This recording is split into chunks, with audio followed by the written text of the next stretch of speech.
DSP news channel में आपका स्वागत है। हिमाचल और अन्य महत्वपूर्ण खबरों के लिए चैनल को सब्सक्राइब जरूर करें और सभी काम की खबरें जानने के लिए वीडियो को पूरा देखें। देश में कोरोना की सबसे बड़ी उछाल। पिछले 24 घंटे में 95,735 नए मामले, मृतकों का आंकड़ा 75,000 के पार।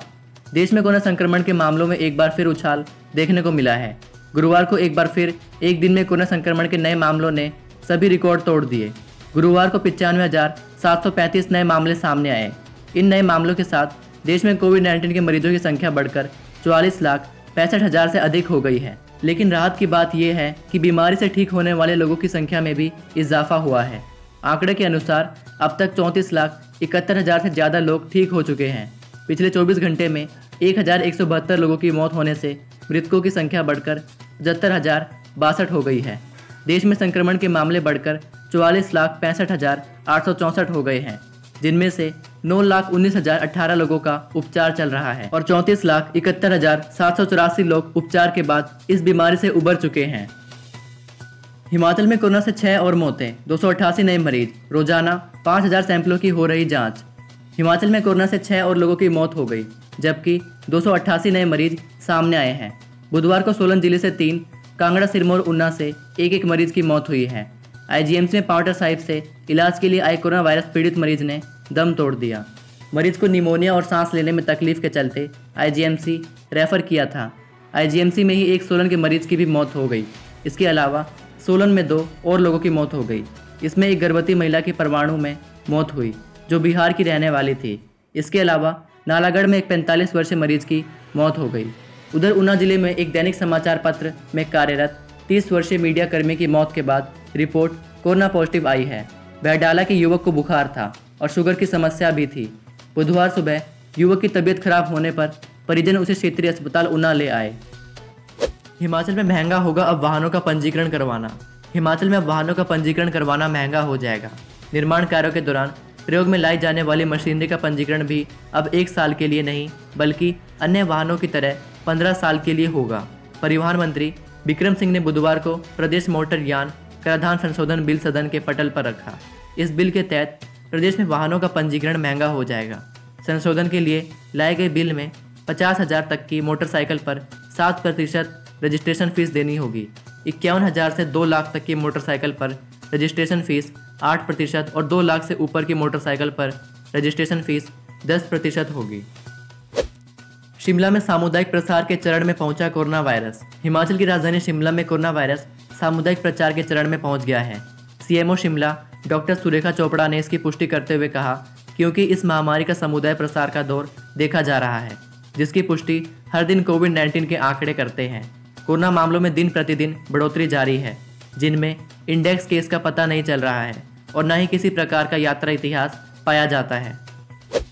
हिमाचल विधानसभा में गूंजा कंगना का मामला। सीएम ने घर तोड़ने की निंदा की। मुख्यमंत्री जयराम ठाकुर ने कहा कि हिमाचल की बेटी कंगना रनौत ने केवल आवाज़ उठाई थी। ऐसे में इस तरह की कार्रवाई करना गलत है। सीएम ने कंगना का घर तोड़ने की निंदा की। उन्होंने कहा कि कंगना रनौत की सुरक्षा का ध्यान रखा गया है। पिछले दिनों कंगना रनौत की बहन ने संपर्क किया और पिता ने लिखित में सुरक्षा की मांग की थी और परिस्थितियों को देखते हुए उन्हें घर में सुरक्षा दी गई थी। उन्हें पीएसओ भी दिया गया है। केंद्र सरकार ने उन्हें Y+ श्रेणी की सुरक्षा देते हुए CRPF के 11 कमांडो उनकी सुरक्षा में रखे हैं। उन्होंने कहा कि हिमाचल सरकार उनके खिलाफ हो रहे व्यवहार से चिंतित है। बीएमसी ने मुंबई में कंगना का दफ्तर तोड़ा। महिला मोर्चा ने शिमला में प्रियंका का आवास तोड़ने की दी चेतावनी। हिमाचल भाजपा महिला मोर्चा की प्रदेश अध्यक्ष रश्मिधर सूद ने बीएमसी की ओर से कंगना रनौत के दफ्तर तोड़ने की कड़ी निंदा की है। उन्होंने बयान जारी कर कहा कि हिमाचल की बेटी कंगना के लिए जरूरत पड़ी तो शिवसेना के खिलाफ आंदोलन करेंगे। उन्होंने कहा कि जैसे कंगना का दफ्तर तोड़ा गया, वैसे ही शिमला में प्रियंका वाड्रा के घर को तोड़ने की योजना तैयार की जाएगी। बीएससी और एमएससी नर्सिंग में प्रवेश का शेड्यूल तय, 30 तक आवेदन। एचपीयू शिमला ने नए शैक्षणिक सत्र में BSc nursing, post basic BSc nursing और एमएससी नर्सिंग कोर्स में प्रवेश के लिए शेड्यूल जारी कर दिया है। निजी और सरकारी नर्सिंग कॉलेजों में प्रवेश लेने के लिए ऑनलाइन आवेदन की प्रक्रिया शुरू हो गई है। यह 30 सितंबर तक चलेगी। कोर्स में प्रवेश के लिए एक ही दिन 21 अक्टूबर को प्रवेश परीक्षा करवाई जाएगी। किन्नौरी सेब के गिरे दाम, बागवान चिंतित। हिमाचल के किन्नौरी सेब के दाम लुढ़क गए हैं। अगस्त में प्रति पेटी दाम 3300 रुपये तक मिल रहे थे। सितंबर में यह दाम 2100 रुपये तक पहुंच गए हैं। किन्नौर जिले के कल्पा, नीचार और पू के निचले क्षेत्रों से अब तक 1,06,085 सेब की पेटियां देश की विभिन्न मंडियों में भेजी जा चुकी हैं। अगस्त माह में किन्नौर के बागवानों को प्रति पेटी अधिकतम 200 तक मिले हैं। हिमाचल में राष्ट्रीय शिक्षा नीति लागू। हिमाचल में राष्ट्रीय शिक्षा नीति 2020 को तत्काल प्रभाव से लागू कर दिया गया है। मंगलवार देर शाम राज्यपाल से मंजूरी मिलते ही शिक्षा सचिव ने इस बाबत अधिसूचना जारी कर दी है। इसे सफलतापूर्वक लागू करने के लिए 43 सदस्यों की टास्क फोर्स का गठन किया गया है। क्लस्टर वीवी में इसी सत्र से शुरू होंगे पीजी के 6 कोर्स।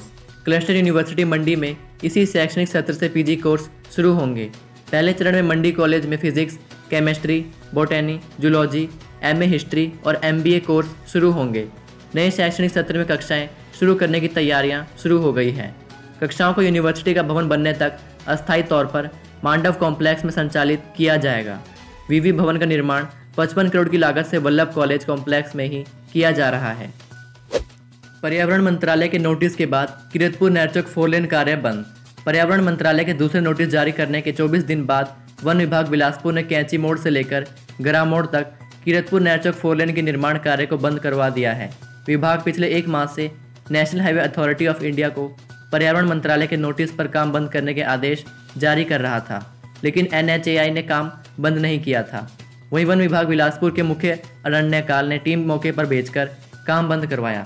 विभाग ने साफ किया है कि पर्यावरण मंत्रालय के आगामी आदेशों तक कार्य शुरू नहीं होगा। पंचायत चुनाव की घोषणा से पहले चुन लिए प्रधान उप प्रधान। हिमाचल प्रदेश के सिरमौर जिले में पंचायत चुनाव के ऐलान से पहले ही प्रधान और उप प्रधान का चयन कर लिया गया है।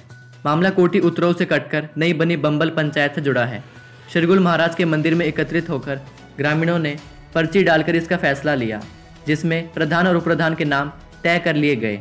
रोस्टर जारी होने के बाद प्रधान पद आरक्षित होने की स्थिति में पर्ची से निकाले गए प्रधान और उप प्रधान की रजामंदी से ही प्रधानगी का फैसला होगा।